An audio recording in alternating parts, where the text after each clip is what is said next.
আমি ঝুমা আর আমার আরেকটি রান্নার ভিডিওতে সকলকে জানাই স্বাগত। আজ শুক্রবার আর রাত এখন 8, সাড়ে 8টা মতো বাজে। এখন এসছি রাত্রে রান্না করব।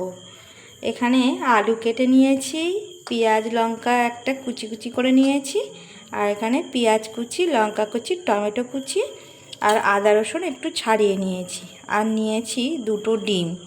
এখানে চাল ধুয়ে রেখে দিয়েছি। ভাত করব আর ডিমের তরকারি করব।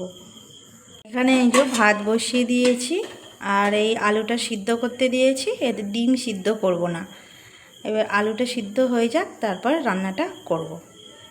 আলু সিদ্ধ করতে দিয়েছিলাম, আলুটা সিদ্ধ হয়ে গেছে, এবার নামিয়ে নেব।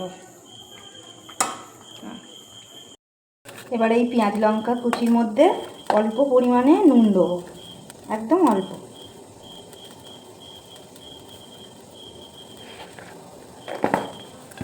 দিয়ে হাত দিয়ে ভালোভাবে মেখে নেব।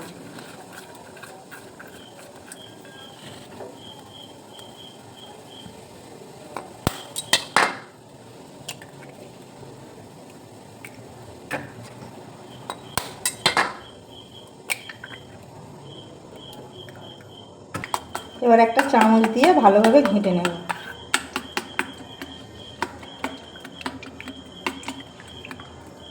কড়াইটা গরম করে তার মধ্যে দিয়ে দেব সর্ষের তেল, আর এই তেল গরম হয়ে গেলে দিয়ে দেব ডিম।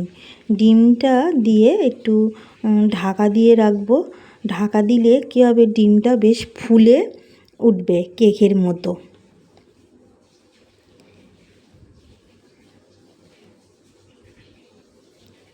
এবার ওই ডিমটা উল্টে দিলাম, দিয়ে আবারও একটু ঢাকা দেব। দেখো ডিমটা কত সুন্দর একদম কেকের মতো ফুলে উঠেছে। আর ওই মিশ্রণের মধ্যে যদি সামান্য একটু জল দিয়ে ফেটানো হতো তাহলে আরও ডিমটা ফুলতো। ডিমটা ভাজা হয়ে গেছে, এবার তুলে নেব। একদিকে তো ভাত হচ্ছে, ভাত প্রায় হয়ে যাওয়ার মতো হয়ে গেছে, আর এদিকে পেঁয়াজ লঙ্কা ভাজা ভাজা করে নিয়ে তার মধ্যে দিয়ে দিলাম টমেটো কুচি।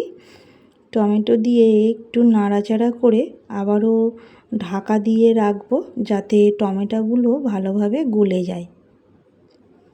এবার আদা রসুন, এটা কোড়া আদা রসুন এর মধ্যে দিয়ে দিলাম, দিয়ে একটু ভাজা ভাজা করে নেব, কারণ কোড়া থাকলে একটু বড় বড় থাকে। এবার একটি বাটিতে নুন, হলুদ আর জিরে মরিচ গুঁড়ো দিয়ে সামান্য একটু জল দিয়ে গুলে নিলাম। এবার এই মিশ্রণটা ওই মশলার মধ্যে দিয়ে দেব।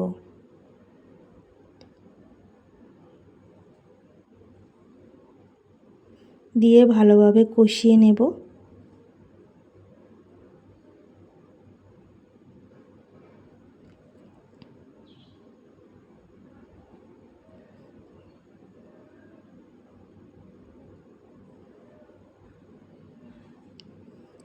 কষানো প্রায় হয়ে গেছে, এবার দিয়ে দেব আলু।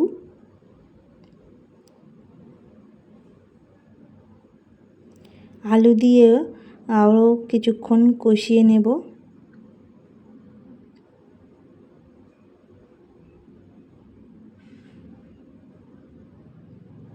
কষানো হয়ে গেছে, এবার দিয়ে দেব পরিমাণ মতো জল।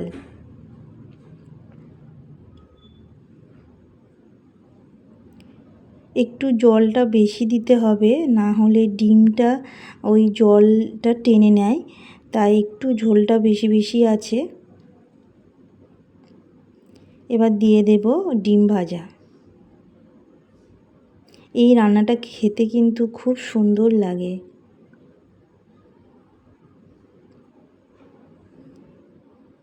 দিয়ে একটু ফুটিয়ে আর গরম মশলা দিয়ে নামিয়ে নেব।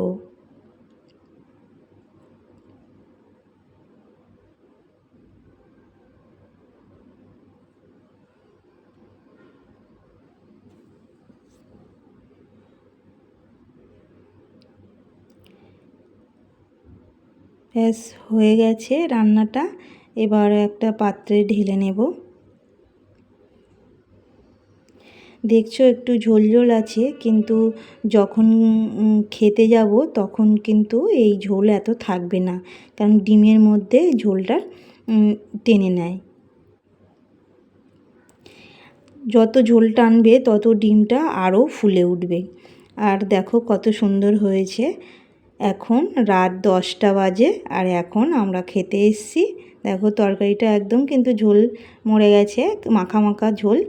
আমার ভিডিওটা কেমন লাগলো অবশ্যই কমেন্ট করে জানাবেন, আর যদি ভালো লাগে তাহলে একটা লাইক দেবেন।